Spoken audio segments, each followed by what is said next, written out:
Bueno, hoy nos encontramos con Beatriz Rocamora, que es la directora del Consejo Regulador de la uva de mesa embolsada, y vamos a tratar un poco sobre, ya que estamos en plena campaña de la uva de mesa, cómo está funcionando esta campaña y cómo se acerca al final de estos días. Bueno, Beatriz, la primera pregunta que tenemos que hacer es el tema del agua. ¿Cómo se encuentra en estos momentos el tema del suministro de agua?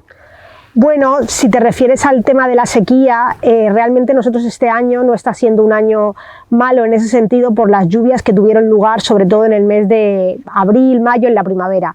Ha sido una primavera muy lluviosa y en ese sentido, pues la verdad es que vinieron muy bien.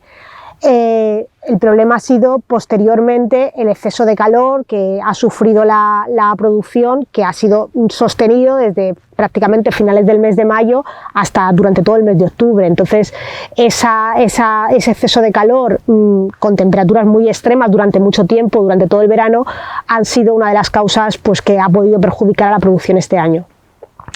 Estos últimos días estamos viendo que está lloviendo un poquito. ¿Esto le viene bien a la última variedad de uva que tenemos? Sí, a ver, si es una cosa puntual y al día siguiente hace viento y la temperatura es buena y no viene otra vez calor y es una cosa, insisto, es una cosa puntual y el viento lo seca, pues no viene mal. El problema es que sea una lluvia muy intensa y que luego no haya viento, que no se seque y que pueda dar lugar a la uva que queda en campo todavía pues a problemas de infecciones, podredumbres, etcétera. ¿Cuál es el clima ideal para una buena producción de uva? Pues el clima ideal es sobre todo que en primavera tengan lugar las lluvias más intensas de todo el año, que en verano haga calor, pero de una forma razonable, el calor que pues, se ha tenido antes de que entrásemos en esta vorágine climática que estamos sufriendo últimamente, y que el otoño pues, es, digamos, la climatología normal del imaginario de las estaciones que tenemos nosotros en mente, no la situación que estamos ahora en la cual el verano se adelanta y se alarga muchísimo, lluvias torrenciales pues no son buenas en ningún momento, en primavera pues nos son más, podemos gestionarlas mejor, pero una lluvia torrencial mala es mala tanto en primavera como en otoño. Entonces pues un clima moderado y el habitual que tenemos en mente de las estaciones tradicionales, ¿no? En cuanto al agua de regadío, ¿cómo está el tema del trasvase que está ahí pendiente, que políticamente siempre todos quieren aportar y luego al final siempre pasa lo mismo y estamos igual que hace...? Sí, pues es que desde la denominación de origen nosotros en cuestiones, el tema del trasvase del Tajo Segura, a nosotros afortunadamente no nos afecta porque no somos beneficiarios de ese trasvase. Entendemos que la situación es muy perjudicial para los agricultores de la provincia de Alicante y de Murcia y de Almería, que sí que son beneficiarios de ese trasvase y que tiene que, esa situación se tiene que resolver lo antes posible, porque al final todos estamos en el mismo barco, todos somos parte del sector agroalimentario y todos nos sentimos perjudicados y afectados por la situación de unos. Entonces es una cosa que al final nos acaba afectando a todos. Y respecto del Júcar Vinalopó, que es el que nos afecta a nosotros, el que tenemos aquí, somos receptores, la situación tiene que mejorarse en cuanto a garantizar unos precios del agua sostenibles y accesibles, una tarifa de riego accesible para los agricultores, porque dados los costes tan elevados que están sufriendo ahora, la tarifa tiene que estar conforme a un uso normal que tienen que llevar a cabo de este agua y que se estabilice y que de una vez por todas pues ese trasvase se ponga en marcha y funcione y abastezca a los municipios que son beneficiarios del mismo. Otro de los problemas con los que se enfrenta la agricultura, en este caso la uva de mesa, es el tema de los agroseguros. ¿Cuáles son las ventajas y cuáles son los inconvenientes para los agricultores de decidir la contratación o no de un seguro? Desde la denominación de origen consideramos que el seguro es una herramienta fundamental y el seguro tiene que ser una herramienta fundamental. Lo que pasa es que obviamente si circunstancias del seguro se modifican, podemos entender que los agricultores opten por correr el riesgo y asumir el riesgo ellos en lugar de externalizarlo en un seguro, que es lo que se venía haciendo hasta ahora. Nosotros creemos que eso es súper perjudicial, tanto para el sector como para los agricultores como para el consumidor final, porque que un agricultor asuma ese riesgo en un contexto de emergencia climática como en el que estamos ahora mismo, en el cual tienen lugar fenómenos climáticos extremos de forma desgraciadamente muy frecuente, pues es un problema muy grave que pone en riesgo la viabilidad de sus plantaciones, de sus explotaciones, etcétera. Entonces consideramos que el seguro tiene que mejorar y tiene que volver a las circunstancias en las que estaba antes de empezar estos cambios y estas circunstancias de reducir coberturas y ampliar precios, la prima en este caso. Entonces consideramos que la situación actual no es sostenible y que lo único que va a generar es, en el caso de que exista una emergencia o una dana como la que tuvimos que sufrir desgraciadamente en 2019, la situación va a ser muy peligrosa y muy dramática. Al final el tema de la agricultura conlleva muchos costes, entre ellos también el coste de los productos fitosanitarios, que son obligatorios y necesarios para la producción de uva. ¿Son acordes el coste que tiene estos productos con el coste luego de venta que tiene el agricultor? Claro, el problema es el desequilibrio que existe en el mercado al final entre la oferta, la demanda y los precios, porque claro, si los precios que recibe el agricultor en campo o el almacenista cuando comercializa el producto fueran conforme a esos costes, pues la situación sería complicada, porque estamos viviendo una época complicada de mucha inflación, pero bueno, se podrían hacer frente. El problema es que en años como este, en los cuales la demanda está muy parada, el mercado está muy parado, y la oferta no sale, el precio lo que hace es bajar. Entonces, si el precio baja el agricultor y baja el comercializador, llega un momento en el cual los costes no se pueden cubrir, porque los costes les da igual que haya una demanda baja, la producción se ha tenido que sacar, y la producción no podemos arrancar y plantar cepas cada año en función de cómo esté el mercado. Desgraciadamente este es un producto, es un cultivo leñoso que tiene una vida útil y que no se puede plantar y arrancar fácilmente, obviamente. Entonces es una situación complicada y por eso existe esta queja y esta demanda por parte del sector de que hay que ayudar y que hay que buscar herramientas políticas, económicas, de muchos tipos, para poder hacer frente a las circunstancias a las que se enfrentan. En este caso existe la ley de la cadena alimentaria, en la que no se puede vender por debajo del coste de producción. ¿Cómo se afronta esto? Pues la ley de la cadena es una ley con muy buenas intenciones, pero como hemos dicho en distintas ocasiones, el problema de esta ley es que no está dotada de recursos. Entonces, si una ley no se dota de recursos, pues difícilmente se puede llevar a cabo. Nosotros lo que pedimos es que esa ley, pues sí, está muy bien. Obviamente, restringir y prohibir la venta a pérdidas es un paso muy importante, pero se tiene que dotar de recursos para determinar cuáles son los costes de producción, en qué zonas, cómo es distinta la producción de uva aquí en otras zonas y en qué impacto tiene eso en su coste, porque claro, para determinar que algo se está vendiendo a pérdidas hay que determinar el coste que cuesta producir ese algo. Ese tipo de cosas, esos estudios, esas prácticas tienen que llevarse a cabo y tienen que dotarse de controles, y tiene que haber una agencia que controle todo ese tipo de cosas, y eso actualmente no está pasando. Entonces es una ley que tiene muy buenas intenciones, pero necesita recursos. Todos estos costes son asumidos por los agricultores en su totalidad. ¿Existen ayudas europeas y cómo llegan a los agricultores? ¿Tienen facilidad de acceso a ellas? A ver, hay ayudas desde la política agraria común y también desde las administraciones, sobre todo regionales, y también a nivel de la Diputación, hay distintas líneas de ayudas para los agricultores. Depende un poco de la estructura en la que estén inmersos o situados, pues las ayudas se puede acceder a ellas por una vía o por otra. Por ejemplo, los que están constituidos en forma de OPCH, pues tienen el acceso a los programas operativos, entre los cuales, por ejemplo, está considerado el embolsado como medida medioambiental. Entonces, llevar a cabo la práctica cultural del embolsado, que es propia de nuestra zona y de la denominación de origen, está parcialmente subvencionada en el marco de los productores y de los comercializadores que están dentro de una OPCH, una organización de productores de frutas y hortalizas. Y luego también a nivel autonómico, como digo, hay líneas de ayudas que están dentro del programa de desarrollo rural, pues ayudas a primera instalación, a jóvenes agricultores, etcétera. Todas estas van saliendo las líneas cada año, también para participar en ellas, el hecho de pertenecer a la denominación de origen da puntos en el baremo. Es muy importante para los agricultores que esto lo sepan, porque tener sus plantaciones inscritas en denominación de origen, tener su certificado de comercializador de uva con denominación de origen, les permite acceder de una forma más directa a estas ayudas que un agricultor que no lo está. Entonces, sí que hay líneas de ayuda, no siempre son suficientes, no siempre son capaces de hacer frente a los problemas a los que se enfrentan, pero sí que las hay. También se anunció desde la Diputación hace unos meses, bueno, precisamente en el corte del racimo, que se iban a lanzar líneas de ayuda para la contratación de los seguros. También existen líneas de ayuda para el seguro agrario a nivel autonómico, que de hecho uno de los requisitos es estar en denominación de origen para poderlas recibir. Por tanto, sí que hay opciones, pero no siempre son lo suficientemente fuertes para hacer frente a shocks de mercado como el que tenemos este año. Claro. ¿Es la agricultura y en concreto la producción de uva de mesa es rentable? Pues depende. Como siempre, es la respuesta comodín, depende. Habrá algunos casos en los que sí y habrá otros casos en los que no.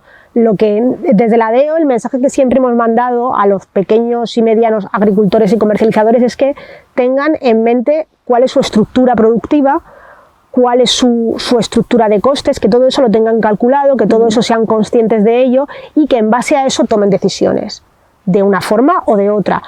Entendemos que estas circunstancias cambian cada año, pero el tener ese tipo de información en la cabeza y tenerla detrás de tus explotaciones y saber a lo que te enfrentas en cada momento es muy importante, y creo que les posiciona en un lugar mejor que el que esa información pues no la entiende o no la lleva al día porque no tiene tiempo o porque no puede o por lo que sea, y va un poco pues sometido a más vaivén que el que sí que tiene eso controlado y se puede anticipar a lo que va a venir, sea bueno o malo. Si es bueno, mucho mejor, y si es malo, pues estará mejor preparado que el que no la tiene. Entonces, ¿es rentable? Pues desgraciadamente hay casos en los que no. Hay años en los que sí, hay años que también depende mucho, esto es muy temporal, depende mucho del año en el que estemos. Hay años mejores y años peores. Por ejemplo, 2020 y 2021 no fueron años malos.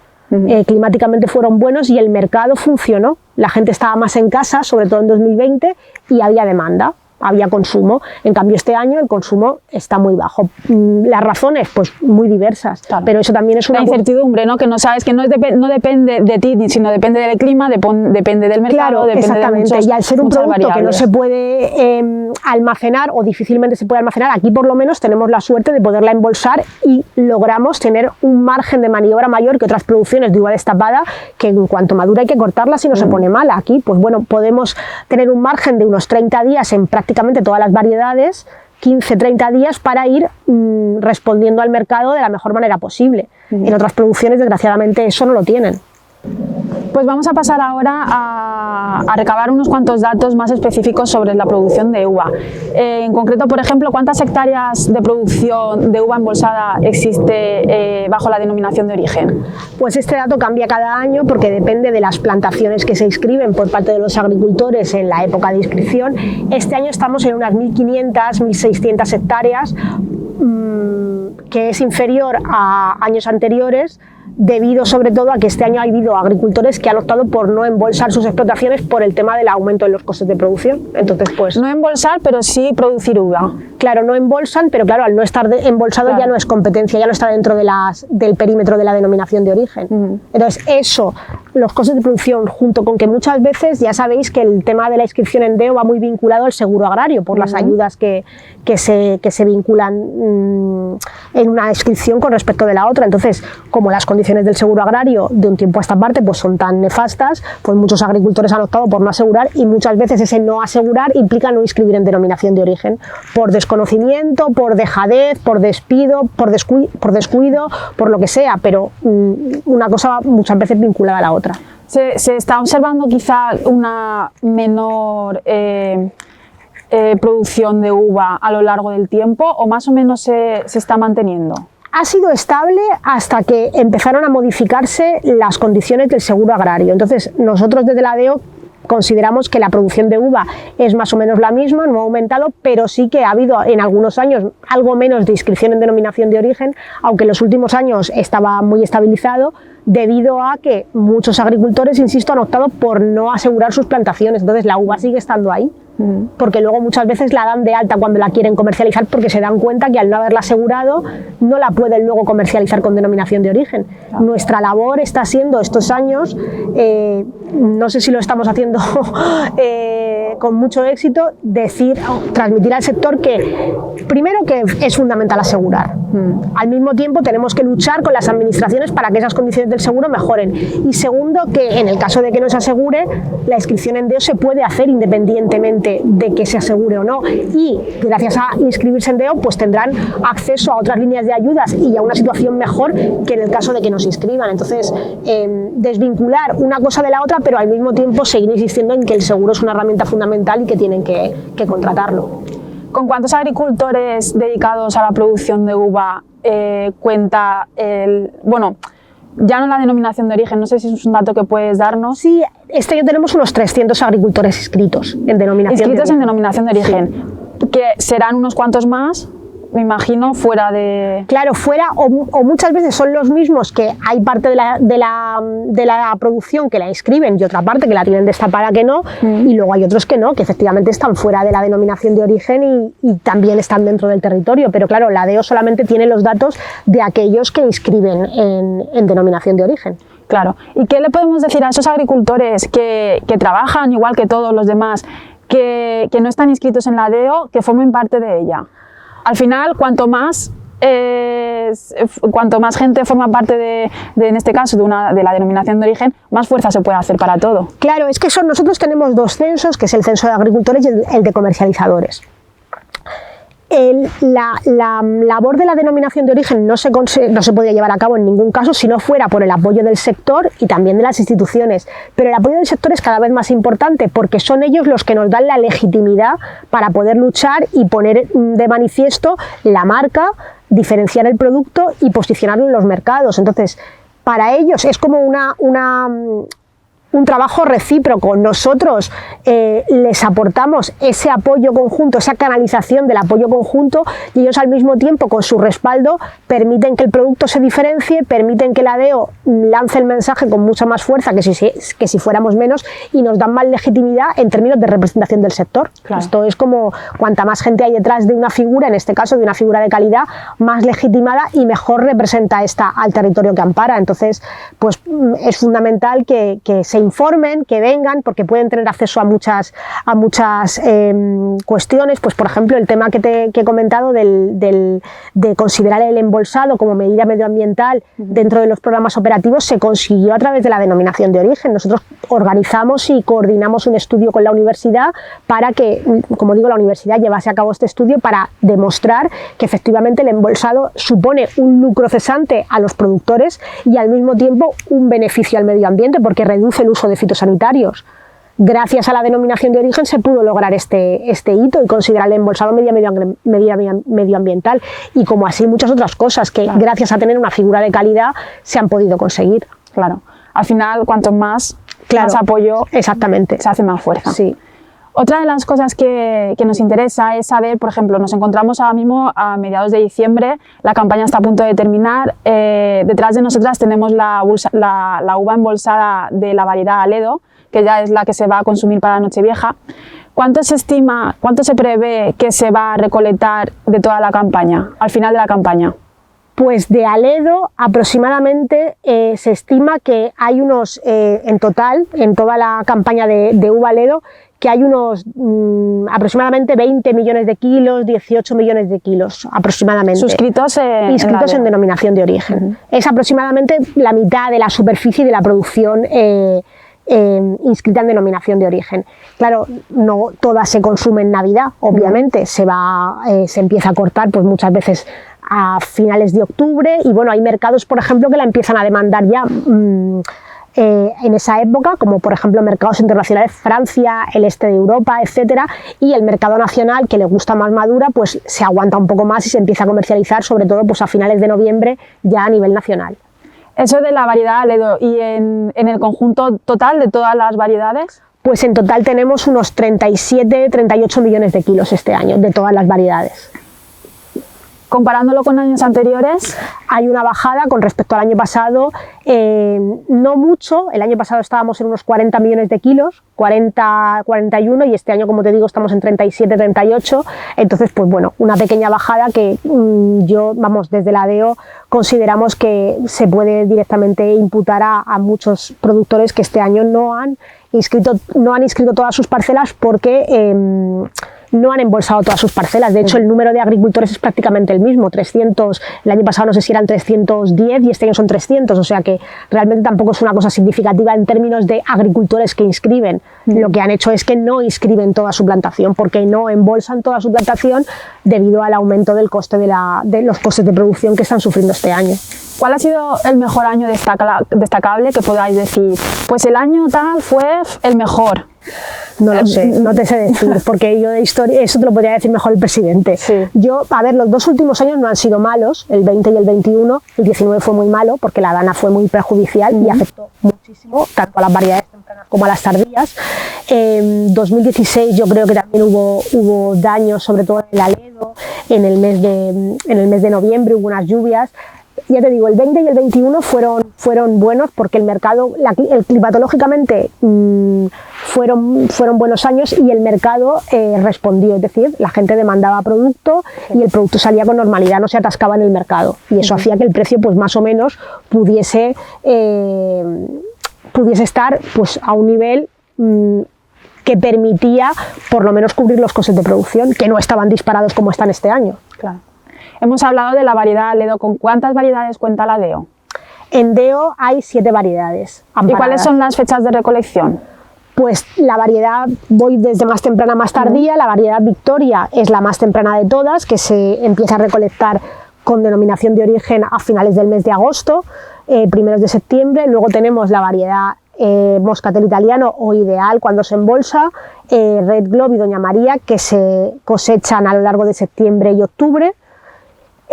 También está la variedad Rossetti, que es una variedad que ya prácticamente queda muy poca, pero es una variedad tradicional de las 3 primeras que se pudieron inscribir en denominación de origen, y hay algunas producciones que se mantienen. Y luego ya de cara a la parte final de la campaña, pues la variedad Dominga y la variedad Aledo. Últimamente nos encontramos en el mercado uva sin semilla.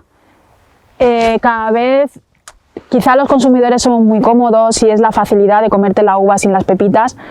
¿Puede ser que se coma terreno este tipo de variedad a las tradicionales? Lo que estamos viendo es que el mercado se ha sobrecargado tanto que muchas veces es un mercado que yo creo que hay una sobreproducción de variedades y de uva. Entonces nosotros no estamos viendo gran afectación en cuanto a la cuota de mercado que tiene la uva.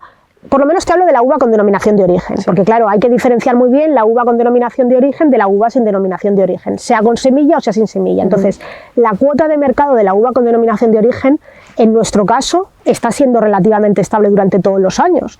No está viéndose afectada por la aparición en el mercado de uvas de nuevas variedades.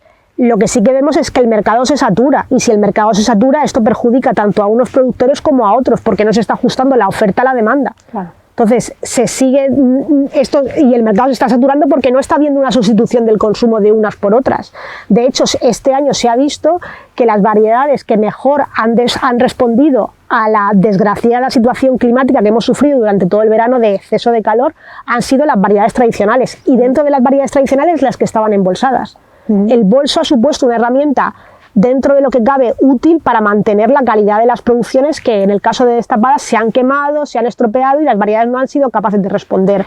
Quiere decir que esto es algo que no lo sé, la variedad de uva sin semilla va sin embolsar. Sí, bueno, puede ir embolsada, pero no está dentro de la denominación de origen, porque nosotros actualmente, en el pliego de condiciones de la ADEO, no hay variedades sin semillas. En el medio y largo plazo se pueden incluir, lo que pasa que modificar el pliego de condiciones de la denominación de origen no es una cosa fácil, es una cosa que tiene que pasar una serie de trámites, se tienen que presentar una serie de estudios que demuestren que efectivamente el embolsado funciona con esas variedades y que la Comisión Europea apruebe esa modificación, porque nosotros al final quien nos tutela es de forma delegada, nos tutela la Consellería de Agricultura, pero quien tiene al final el poder de decisión final en una denominación de origen es Europa. Entonces, modificar el pliego de la DO no es una cosa fácil. En el medio plazo se podría hacer una ampliación de variedades, pues si el Consejo Regulador así lo acuerda, pues ¿por qué no?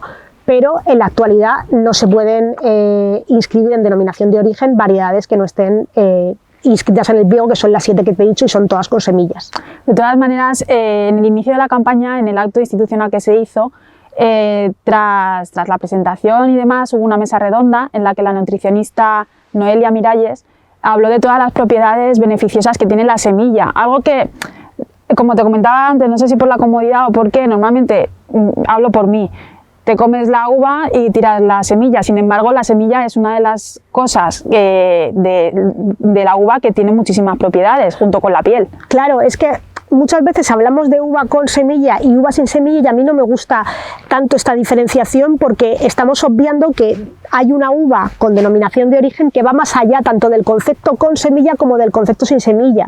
Es una uva embolsada con una calidad excepcional, que está vinculada a un territorio, que es una cosa súper importante en los tiempos que corren, y que además, por eso del embolsado, se consiguen una serie de atributos que una uva destapada con semilla no consigue, como por ejemplo una piel mucho más fina, que hace que ingerir esa uva sea muchísimo más agradable que cualquier uva destapada con o sin semilla, y también muchas veces una semilla mucho más pequeña y muy fácilmente comestible. Entonces, todos los beneficios de la uva se encuentran en la piel y en las semillas. Por tanto, si consumimos la uva por cuestiones de salud, es absurdo comerla sin semilla o sin piel. Entonces, eso por una parte. Y por otra parte, ya te digo que el hecho de embolsar la uva le da unas cualidades adicionales o por encima de la diferenciación con semilla o sin semilla, que se queda un poco vaga para nosotros en ese sentido. Nosotros estamos pues como un poco más allá, al tener una denominación de origen, una técnica cultural específica para nuestras uvas, que es lo que nos marca la diferencia. Que cuenta con más de 100 años. La técnica cultural lleva llevándose a cabo en la zona con origen en Novelda más de 100 años, y la denominación de origen llevamos por 35, no me acuerdo, más de 30 seguro, sí. No sé si estamos en el 33 o en el 35, pero más de 30, por tanto tenemos una trayectoria ya muy consolidada y una marca muy reconocida en el mercado. ¿Crees que se hacen campañas publicitarias suficientes? Porque, bueno, me consta que a nivel comarcal sí que se hacen, pero quizá comparándotelo con otra fruta, como pueda ser el plátano de Canarias, que sale en la tele a nivel nacional, y es como muy plátano de Canarias. ¿Por qué no sé? Bueno, ¿hay una campaña tan dura como con la uva? Ojalá. No tenemos, desgraciadamente, los fondos de los que se beneficia el plátano de Canarias por su condición de insularidad. Por una parte, los productores de plátano de Canarias reciben una serie de fondos europeos superiores a los que podemos recibir en producciones en la península, porque el hecho de estar de producirse en unas islas pues encarece su producción, dificulta el acceso a los mercados. Entonces, adicionalmente a lo que podemos recibir otros, ellos reciben más dinero, pero además ellos tienen una estructura organizada muy bien fundamentada, por la cual todo el plátano que sale con el nombre de Canarias lleva el sello de la IGP Plátano de Canarias. Aquí, desgraciadamente, tenemos camino que recorrer todavía en ese sentido, porque sería muy interesante que, no digo toda, porque toda es difícil, porque no toda cumple los requisitos, pero que el desafío que yo le planteo al sector es que mucha más producción inscrita vaya con los distintivos de la denominación de origen, porque así podremos tener más fondos, podremos hacer campañas de publicidad mucho más fuertes, podremos diferenciar mucho mejor el producto en los mercados y podremos ponerlo donde se merece. Nosotros hacemos campañas nacionales de publicidad, hacemos campaña nacional en vallas, en radio. Hemos hecho este año campaña, en este caso ha sido en Onda Cero a nivel nacional, vallas en todo el territorio nacional. En televisión estamos en una campaña al amparo de Origen España, somos 30 denominaciones de origen. Sí, que salen variedades. Su lema es abre los ojos y disfruta, y el objetivo es que el consumidor abra los ojos y busque en los productos agroalimentarios el sello de denominación de origen o de IGP, en la cual también está, por lo menos en la anterior estaba el plátano de Canarias. O sea que realmente las denominaciones de origen estamos llevando a cabo muchas actuaciones para posicionar el producto en los mercados.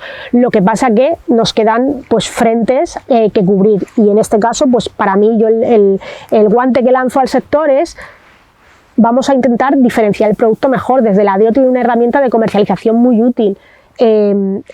cada vez más estamos viendo distribuidores o mercados o cadenas que demandan el sello, que demandan la identificación. Muchas veces nos llaman, nos cansamos de decirlo, consumidores a la oficina diciendo que no encuentran la uva en su punto de venta. Claro, eso es una de las cosas que te iba a preguntar. ¿Qué le podemos decir a los consumidores para que cuando se presenten delante del puesto de frutas y tengan mucha variedad de fruta, de uva, que sepan cuál es la de la denominación de origen? Pues tienen que pedir que vaya marcada con el sello de la denominación de origen. Que el sello lo tiene que llevar en el rabito. El sello lo tiene que llevar en la vitola o, en el caso de la caja original, llevar la pegatina o el separador. Si la caja original no está expuesta, sin ningún problema se lo puede pedir a su frutero o frutera o al personal encargado, en el caso de una cadena, para que se identifique y se consuma con todas las garantías. Pero no vale con poner cualquier uva y poner el sello de uva del Vinalopó, claro, porque eso es un fraude al consumidor que desgraciadamente no es la primera vez que nos lo encontramos y hemos actuado en consecuencia porque es una marca protegida. Claro. Entonces, el hecho que pedimos tanto a los consumidores que se fijen como a los vendedores que por favor que vendan realmente la marca de denominación de origen real. Sí, porque es que es un fraude al consumidor que está perseguido legalmente, o sea, se pueden llevar a cabo actuaciones que con consecuencias graves porque es un fraude y puede tener consecuencias incluso penales en muchos casos, o sea que es que de hecho hay un convenio con la Guardia Civil para perseguir ese tipo de fraude, tanto a nivel de la distribución como a nivel de comercializadores que hagan un mal uso de la marca. Por tanto, ahí tenemos muchas herramientas y muchas vías para proteger nuestra marca, pero por eso necesitamos que mucha gente o que los agricultores que realmente producen calidad, que son la mayoría de los que están en denominación de origen, diferencien su producto e inviertan en la marca uva de mesa embolsada de Vinalopó, porque es que se les va a repercutir. Está claro que la uva embolsada de mesa es única.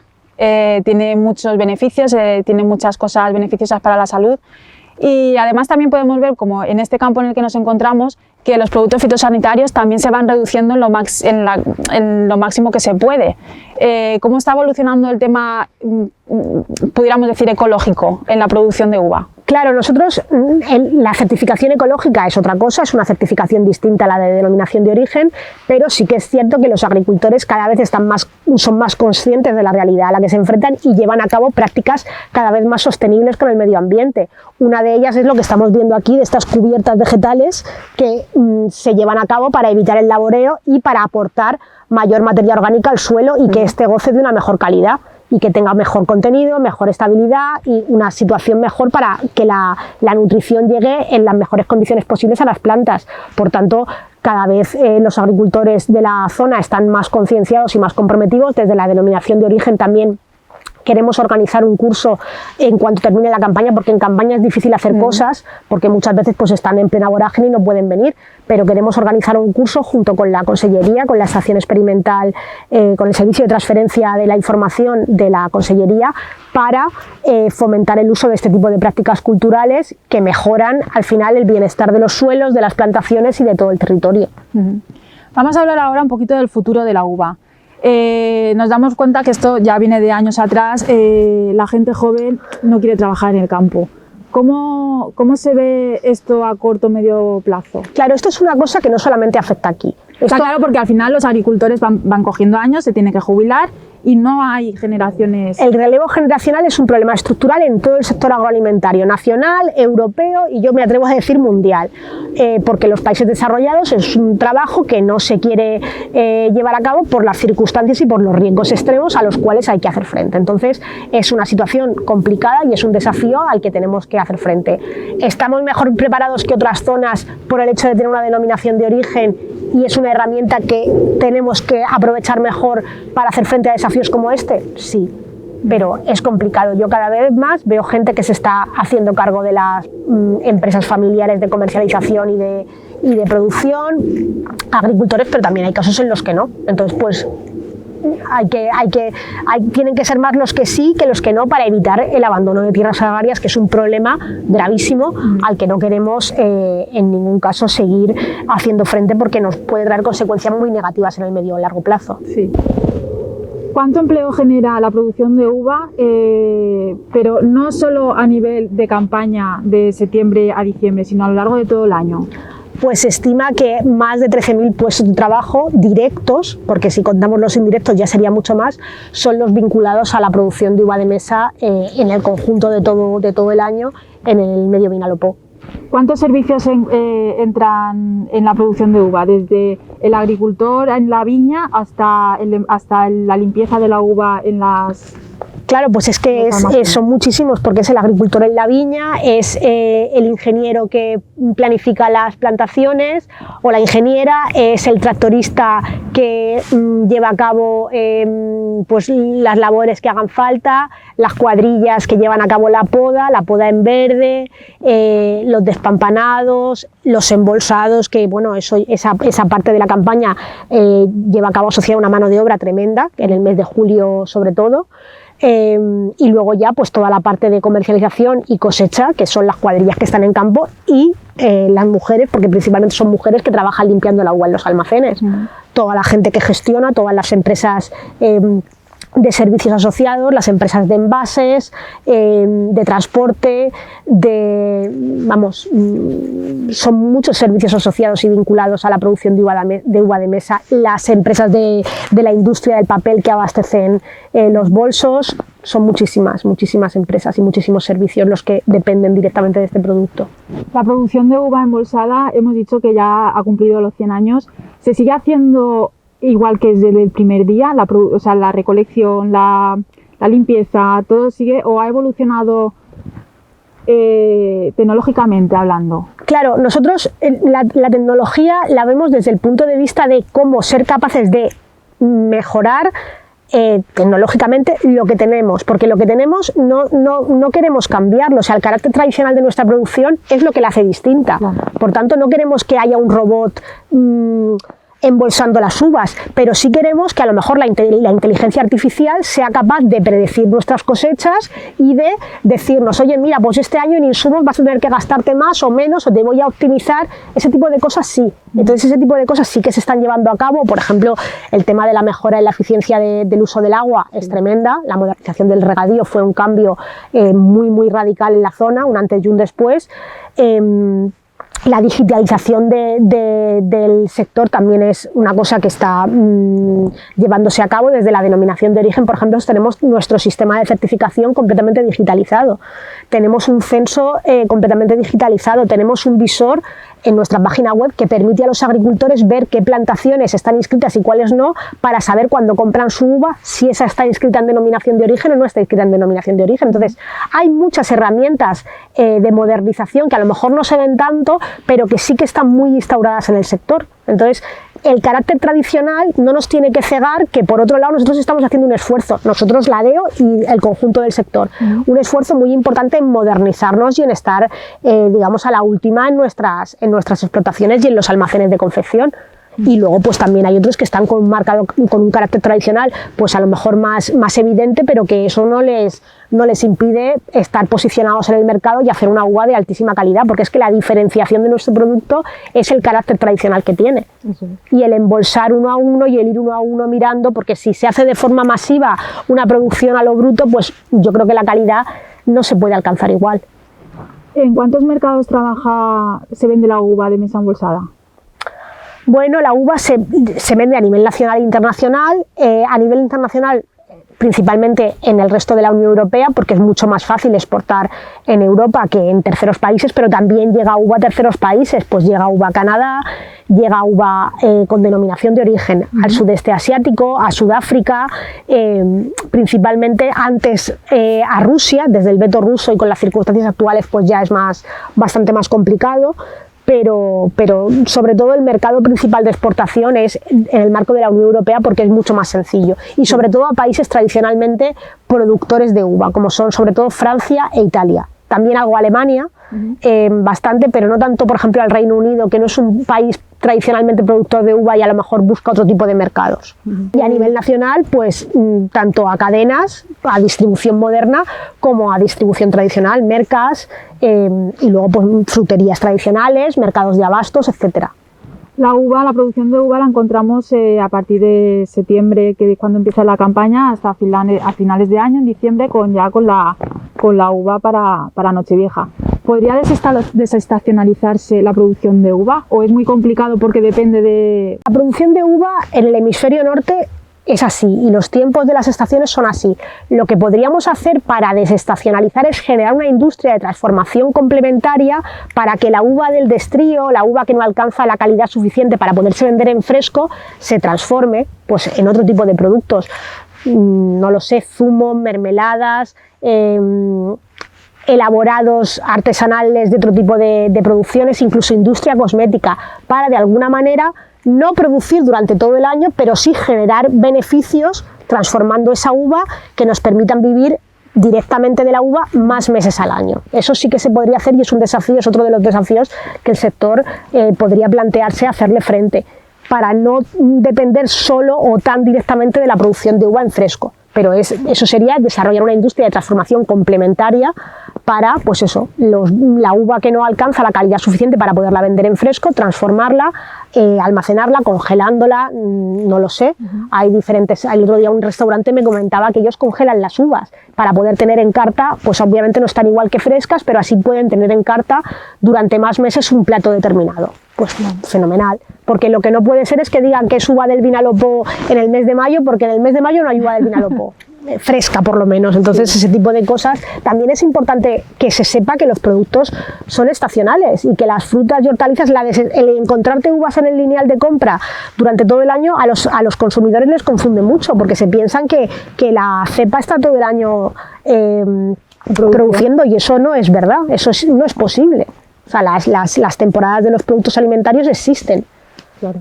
Y cuando hay uva en el mes de agosto, en el mes de agosto ya hay producción aquí, pero en el mes de marzo, en el lineal del supermercado, pues significa que viene del hemisferio sur.